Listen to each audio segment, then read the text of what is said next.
Tantra, sur la voie de la transformation. Chapitre 3, modules 1 et 2. Je me sens très bien et prêt à me lancer dans une nouvelle aventure.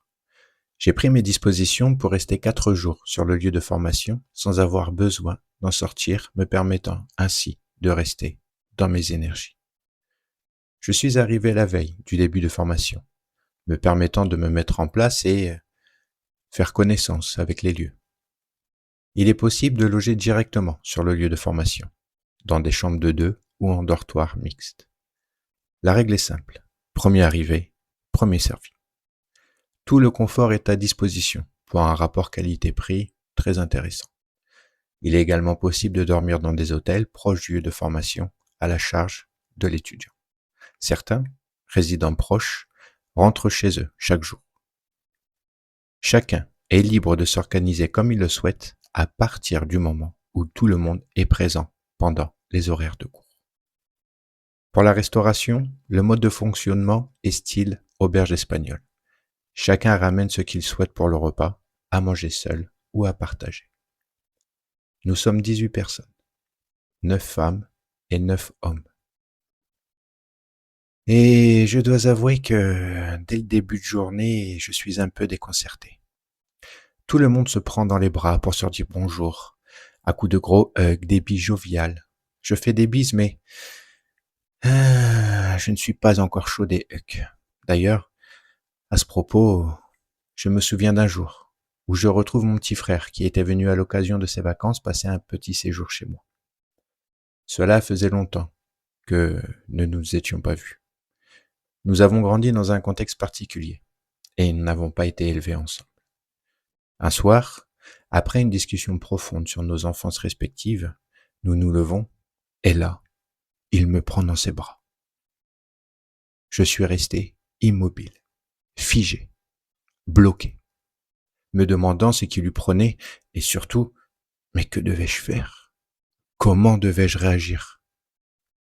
Pour finir, je suis resté droit, comme un i, les bras le long du corps, en attendant que sa folie lui passe. Avec du recul, j'ai beaucoup de compassion pour cet homme que j'ai été. Alors, il est certain que depuis j'ai évolué, mais au commencement de cette formation, je ne suis pas encore prêt à prendre un inconnu dans mes bras en lui portant toute mon affection. La journée commence par un cercle de paroles où chacun se présente et explique la nature de sa présence ici. Je me présente et je reste honnête et sincère sur le fait que, écoutez, je ne sais pas vraiment ce que je fais ici, hormis le fait de me laisser guider par mon intuition qui a gentiment semé un beau matin le mot tantra dans mon esprit. Une fois les présentations terminées, chacun s'engage oralement et moralement à respecter les règles d'usage qui sont le respect des lieux et de tout être tel qu'il soit, en passant par soi et aussi envers l'autre. Respect de l'anonymat des personnes ici présentes. Cela afin de préserver le consentement de chacun et chacune à faire lui-même état de son cheminement à l'extérieur de la formation, si cela est un désir.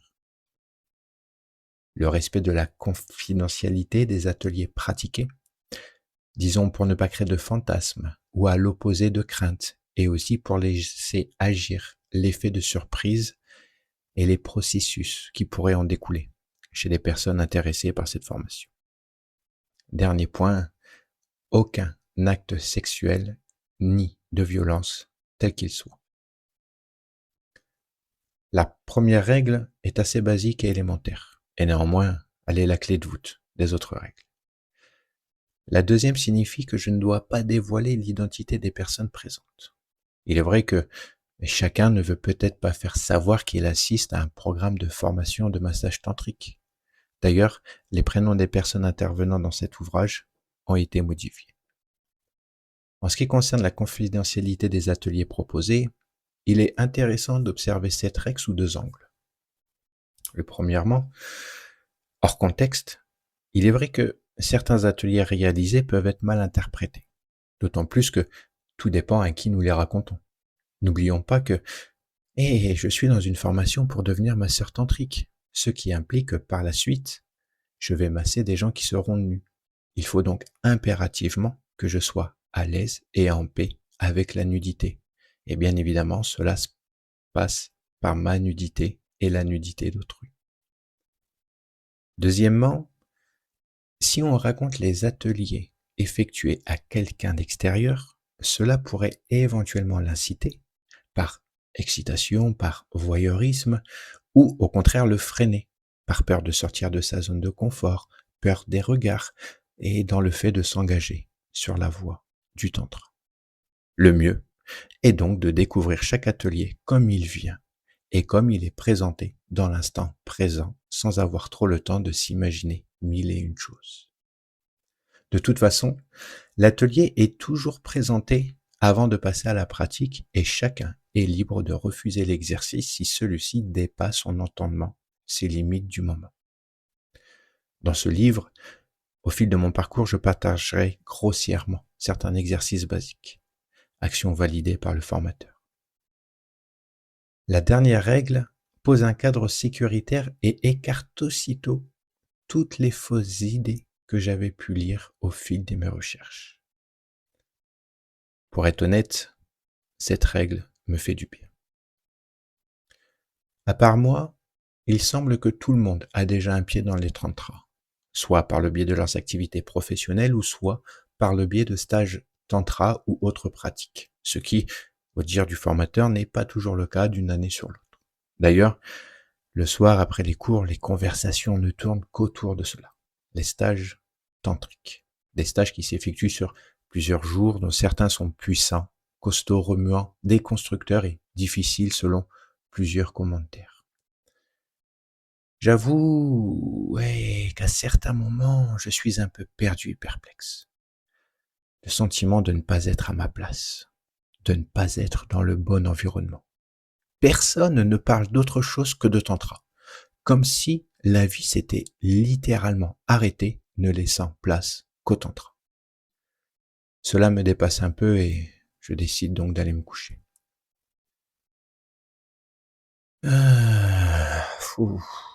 Cette première journée fut riche en émotions. Aujourd'hui, nous avons principalement travaillé sur la relation à son corps, la relation à la nudité, la base pour pouvoir passer à la pratique du massage. L'atelier proposé était assez simple mais quelque peu percutant intérieurement. Imaginez-vous, dans un groupe de 18 personnes, totalement inconnus, tout le monde debout, en ronde, les yeux fermés. Une douce musique de fond, la voix du formateur nous invitant, si nous le désirons, quand nous le désirons, et seulement si nous le désirons, à enlever doucement et délicatement un vêtement à la fois. Venir le déposer au centre du cercle en signifiant par ce geste ce que nous déposons. Puis doucement, à son rythme, tout le monde ouvre les yeux, découvrant chacun et chacune dans sa nudité. La règle était la suivante. La complète nudité est une proposition. Chacun et chacune est libre de consentir à se dévêtir jusqu'où il le souhaite et le sent. Nullement, partiellement, totalement. Et je dois dire que je suis assez fier de moi. Ouais, j'ai dépassé mes limites. Mes premières grosses limites. Et je me sens vraiment à l'aise et serein. Alors oui, certains ont fait le choix très respectable de ne pas se mettre complètement nus. Bien sûr, j'y ai pensé également. D'ailleurs, en commençant l'exercice, c'est ce que je comptais faire. Et puis, j'ai eu envie de faire le grand saut, envie de voir ce que cela faisait, envie de ne plus craindre le regard des autres, envie de ne plus me cacher, envie de m'émanciper, de me sentir libre, envie de rentrer littéralement en collision avec mes obstacles, envie de reprendre mon pouvoir, Oui, envie de laisser vivre mon corps dans son entièreté. Envie de me sentir complètement vivant, tout simplement. D'ailleurs, en se déshabillant intégralement, nous ne nous mettons pas tout nus, on se met à nu. Au cours de ces jours de formation, le formateur nous annonce qu'il est impératif d'effectuer un stage tantra pour pouvoir valider la certification. Les stages tantra sont des stages de 3-4 jours, dans lesquels nous travaillons sur notre développement personnel à un niveau plus ou moins élevé en fonction des stages et thèmes choisis. Et cette annonce provoque en moi une nouvelle résistance. Pourquoi? À vrai dire, je ne sais pas. Peut-être tout simplement car cela n'était pas signifié lors de l'inscription et que j'ai comme le sentiment d'être pris au dépourvu, étant comme obligé de réaliser quelque chose dont je n'ai pas forcément envie ni choisi. Je me souviens qu'à ce moment précis, je repense à mes premières recherches sur le tantra et les différents articles parlant de sectes. Je me dis, il faut que je reste vigilant et très attentif sur ce que je vis ici. Malgré tout, je ferai part de cela au formateur, lui disant que je ne suis pas très chaud pour un stage tantra. Déjà, car cela a un coût. De plus, il faut rajouter le transport qui, pour moi, demande une certaine organisation. Et il faut que j'arrive à caler cela sur une période restreinte dans un agenda déjà bien rempli. Il me répond qu'il a bien compris, que j'avais déjà bien avancé sur mon développement personnel et qu'à titre exceptionnel, je pourrais faire l'impasse sur ce stage, mais qu'il faudrait alors que nous ayons un entretien tous les deux pour discuter un peu plus en profondeur. Je prends note. Au cours des jours suivants, je ne sais pas précisément quel a été l'élément déclencheur ou même s'il y en a eu un en particulier ou si cela est juste un tout. Mais je n'en pouvais plus. Le tantra, j'en avais ras la gueule. Overdose tantrique. Comme le sentiment de suffoquer intérieurement et d'avoir un certain rejet. D'ailleurs, ce soir-là, je ne dors pas de la nuit. Mon estomac est noué, gonflé, comme le sentiment d'avoir envie de vomir, mais rien ne sort. Je suis perdu. Mon mental est agité. Je ne comprends pas vraiment ce que je fais ici. Moi, à la base, je suis venu pour faire une formation pour devenir masseur, pas tomber dans un délire de je ne sais quoi. Quoi? Du développement personnel. J'en fais dans ma vie de tous les jours. C'est d'ailleurs ce qui la rythme. Cette formation de massage, c'est comme une parenthèse, une permission, un plaisir que je m'accorde. Et bim, je tombe sur un truc qui me retourne le cerveau. Je n'ai clairement pas envie de ça. Ce n'est pas ce que je suis venu chercher ici. Non. Mon collègue de chambre me demande ce qui ne va pas. Je lui partage mes ressentis et insiste sur le fait que je veux juste faire une formation de massage, pas rentrer dans un délire de développement personnel et je ne sais quoi. Il me répond très justement que je n'ai qu'à vivre cela comme une simple formation et ne pas me casser la tête. Ouais. Et je sais qu'il a raison. Mais au fond, j'ai le sentiment que c'est bien plus qu'une simple formation. À ce moment précis, je suis en conflit interne avec moi-même. Mes émotions me submergent. Mon mental s'emballe. Je suis dans le flou total avec des crampes d'estomac et toujours une envie irrépressible de vomir. Je ressens comme des palpitations assez violentes, juste en dessous du sternum. D'ailleurs, cela est visible. Je ressens et observe ces palpitations. Pour être honnête, cela me fait un peu peur. Et j'en ai assez. Allez, réunion générale avec toutes les parties de moi-même. Je me pose tranquillement, toutes les questions me permettant de faire un point sur cette situation. J'ai besoin de comprendre pourquoi je ressens toutes ces émotions et chamboulements intérieurs.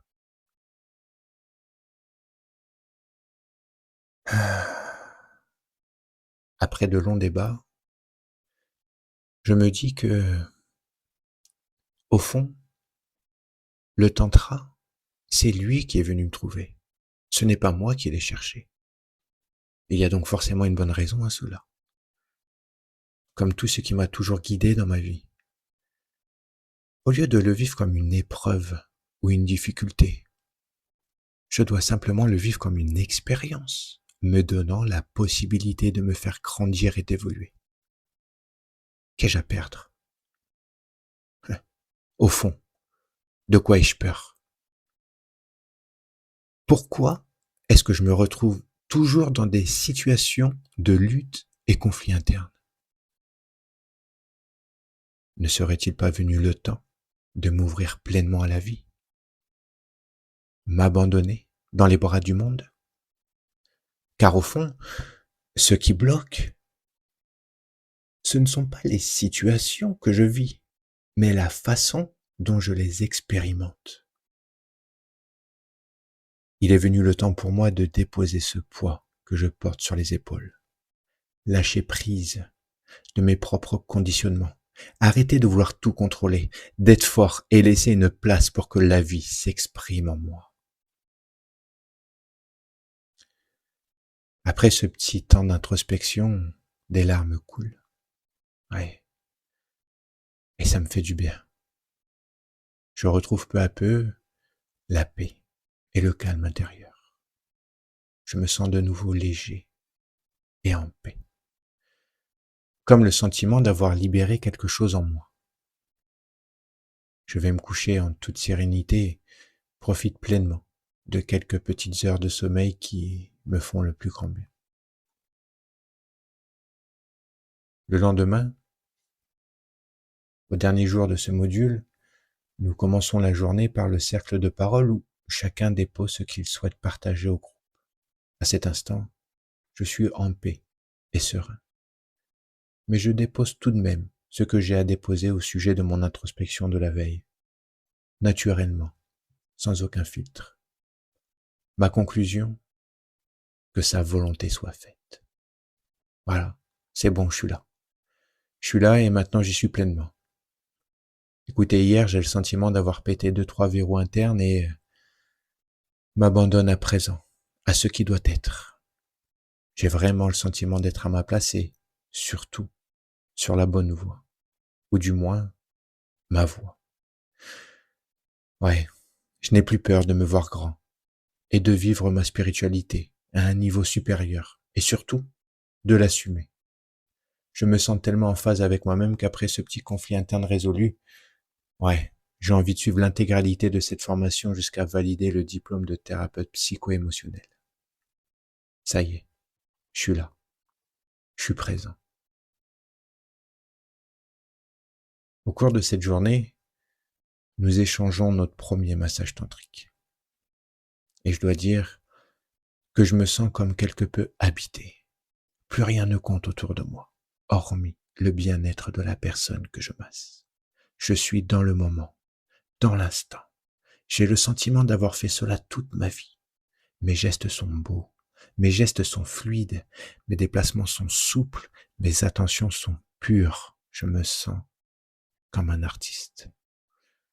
J'aurai d'ailleurs un très bon retour du formateur sur ce premier massage, sur cette première expression de mon être.